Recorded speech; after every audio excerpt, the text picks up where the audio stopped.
दोस्तों, अंदाज शायराना ये प्रवि आपका तहे दिल से स्वागत करता है।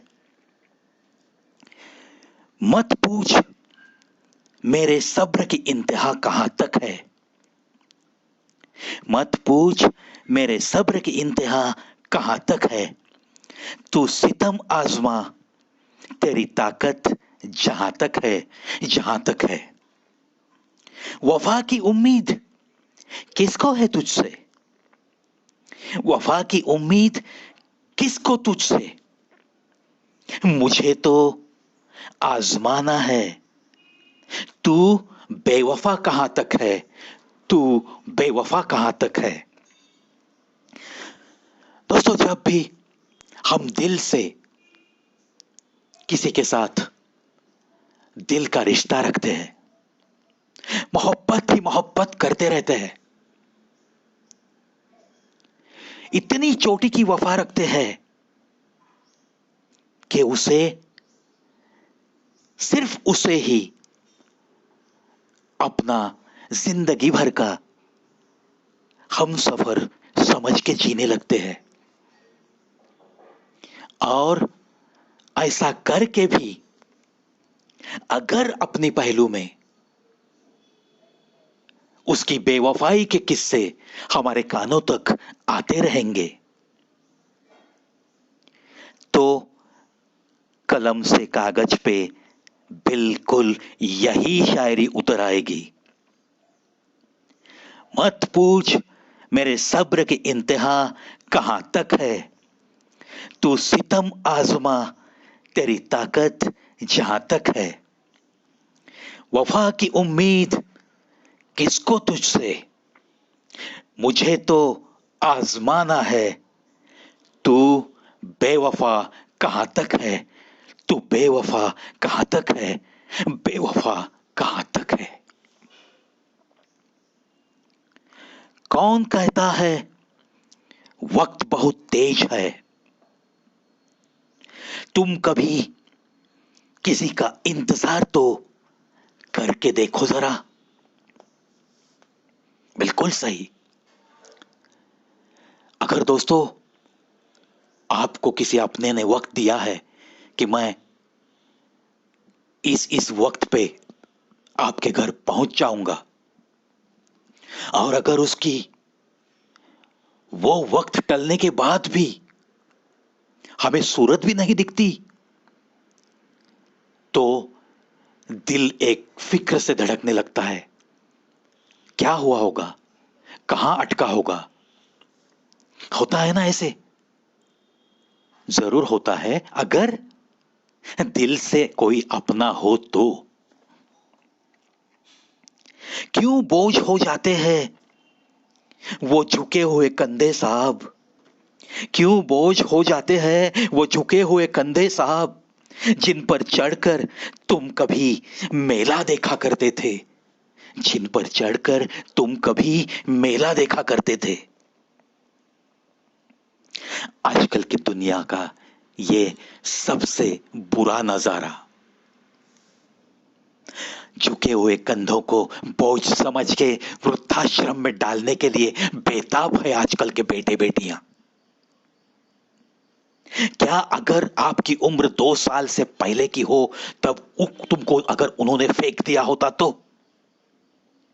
क्या अगर आप चल भी नहीं सकते, ऐसे आलम में आपको कहीं औरों के घर में पलने के लिए छोड़ दिया होता तो। क्यों बोझ हो जाते हैं वो झुके हुए कंधे साहब, जिन पर चढ़कर तुम कभी मेला देखा करते थे। एक बाप कितने प्यार से अपने बेटे को कंधे पे बिठाता है। एक अच्छा कुछ मेरे पढ़ने में आया है कि बाप अपने कंधे पे बेटे को क्यों बिठाता है और मां अपने बेटे को गोद में क्यों लेती है। मां अपने बेटे को गोद में इसलिए लेती है कि जो उसकी नजर को दिखे सामने, वो उसके बेटे को भी दिखनी चाहिए वो चीज। समाज की तरफ वो जिन नजरों से देखती है मां, उसका अंदाजा बेटे को बचपन से आना चाहिए। और बाप अपने बेटे को कंधे पे क्यों बिठाता है? पहला पहला तो कारण यह है दोस्तों कि कहीं दूर तक जाना है तो मेरे बच्चे के पांव दुख सकते हैं, इसलिए वो बाप कहता है चल बेटा कंधे पे बैठ। और दूसरा नजरिया उसका यह होता है, कुछ चीजें समाज में ऐसी है बेटा जो मुझे दिखने से पहले तुझे दिखनी चाहिए।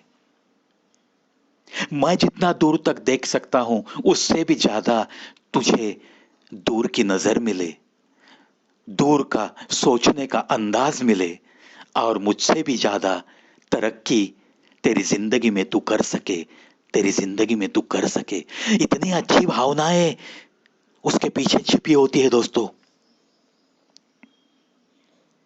तो इतना दिल से जो लोग पाल पोस कर हमें बड़ा करते हैं, उनके बूढ़े हो जाने के बाद क्या वो लोग हमें बोझ लगने लगते हैं? बिल्कुल दोस्तों, ऐसा जब भी देखता हूं ना तो बहुत अंदर से रोता हूं मैं, बहुत रोता हूं। एक दिन शिकायत तुम्हें वक्त और जमाने से नहीं, खुद से होगी कि जिंदगी सामने थी और तुम दुनिया में उलझे रहे, तुम दुनिया में उलझे रहे, उलझे रहे। दोस्तों, इस संसार में अगर आपको विजय श्री प्राप्त करनी है, विजय श्री प्राप्त करने के बाद अगर उन पलों का सही मजा उठाना है, तो आपके साथ तुम्हारे अपने जरूर होने चाहिए। ये तो आप सबको मंजूर है ना? बिल्कुल मंजूर ही होगा। तो जब आप ऐसा चाहते हो तो क्यों ना रोजाना थोड़ा सा समय अपनों को देने की कोशिश करते हैं। ये अपने जो होते हैं ना, अपने साथ जीने वाले, इसी का नाम जिंदगी होता है। ये जिंदगी सामने रहती है और तुम वक्त देते फिरते हो किसी और को, इस भरी हुई दुनिया में किसी और मतलबी लोगों को वक्त देते हुए घूमते हो। ये बातें बहुत गलत है। इसीलिए ये शायर कहता है, एक दिन शिकायत तुम्हें वक्त और जमाने से नहीं, खुद से होगी कि जिंदगी सामने थी और तुम दुनिया में उलझे रहे। दुनिया में बिल्कुल उलझना नहीं है दोस्तों। जिसने भी तुम्हें अपना माना है उसे वक्त दे दो। जिन अपनों के साथ आप जिंदगी गुजारते हो उन्हें वक्त दे दो। अपने बच्चों को वक्त दो, अपने बूढ़े माँ बाप को वक्त दो। उनमें, उन पलों में जिंदगी ढूंढने की कोशिश करो। उलझे उलझे रहने से कुछ भी हासिल नहीं होगा, कुछ भी